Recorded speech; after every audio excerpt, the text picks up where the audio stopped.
Discord has added a lot of new things. In this video, I'll show and teach everything to you. The first is Discord Nitro banner. When you click that, it takes you to this reward page. I have made a video on this in the past.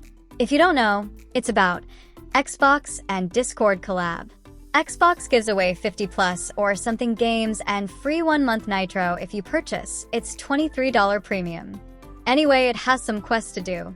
The first is Call of Duty Modern Warfare quest. Then it's from Discord Nitro.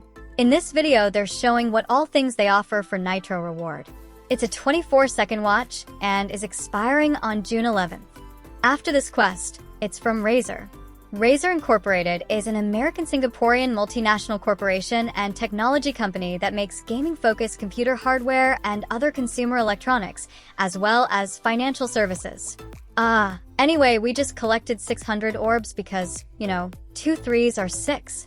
Either way, with the orbs you already had before, you should be able to claim about 3 days of free Nitro.